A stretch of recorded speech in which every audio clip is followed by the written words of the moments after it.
Œuvre de Maria Valtorta, tome 1, chapitre 43, intitulé Laissez au Seigneur le soin de vous proclamer ses serviteurs.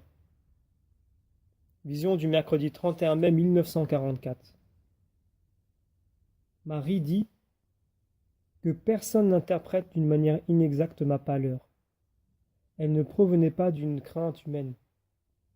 Humainement, j'aurais dû m'attendre à la lapidation, mais ce n'était pas le motif de ma crainte.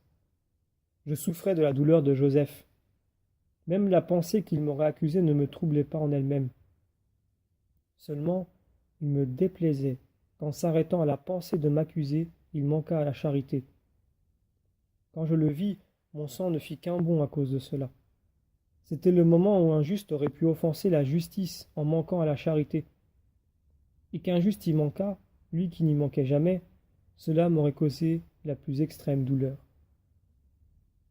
Si je n'avais pas porté l'humilité à son extrême limite, comme je l'ai dit à Joseph, je n'aurais pas mérité de porter en moi celui qui, pour effacer l'orgueil de la race humaine, s'anéantissait, lui qui était Dieu jusqu'à devenir un homme. Je t'ai fait voir cette scène qu'aucun évangile ne rapporte parce que je voulais attirer l'attention des hommes trop étrangères aux conditions essentielles pour plaire à Dieu et recevoir dans le cœur sa continuelle venue. Foi. Joseph a cru aveuglément à la parole du messager céleste.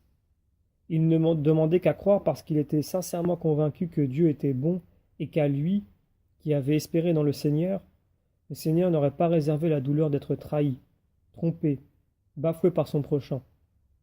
Il ne demandait qu'à croire en moi, parce que, honnête comme il l'était, il ne pouvait penser qu'avec douleur que les autres ne le fussent pas. Il vivait la loi, et la loi dit « Aime ton prochain comme toi-même ».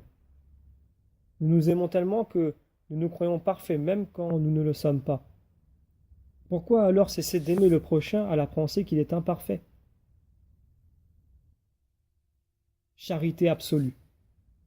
La charité qui sait pardonner, qui veut pardonner. Pardonner d'avance, en excusant dans son cœur les défauts du prochain. Pardonner tout de suite, en accordant toutes les circonstances atténuantes aux coupables. Humilité absolue comme la charité.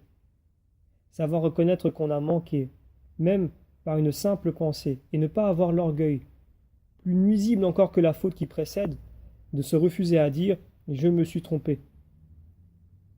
Dieu excepté. Tout le monde se trompe. Quel est celui ou celle qui peut dire « je ne me trompe jamais » ? Et l'humilité encore plus difficile, celle qui sait tenir cachées les merveilles de Dieu en nous, quand il n'est pas nécessaire de les faire connaître pour lui, en donner la louange, pour ne pas déprécier le prochain qui n'a pas reçu ces dons particuliers de Dieu. S'il le veut, oh, s'il le veut, Dieu se révèle lui-même en son serviteur. Élisabeth me vit tel que j'étais. Mon époux me reconnut pour ce que j'étais, quand ce fut l'heure pour lui de le savoir. Laissez au Seigneur le soin de vous proclamer ses serviteurs. Il en est amoureusement pressé, car toute créature qu'il élève à une mission particulière est une gloire nouvelle qui s'ajoute à la sienne infinie, parce que c'est le témoignage de ce qu'est l'homme tel que Dieu le voulait, une perfection mineure qui reflète son auteur.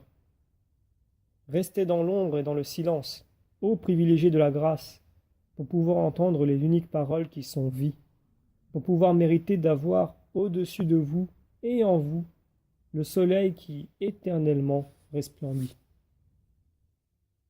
Ô lumière plus que bienheureuse, qui est Dieu, qui est la joie de tes serviteurs, resplendis sur ces serviteurs qui t'appartiennent, qu'il en exulte en leur humilité en te louant, toi seul qui disperses les orgueilleux, mais qui élèves les humbles qui t'aiment jusqu'aux splendeurs de ton royaume.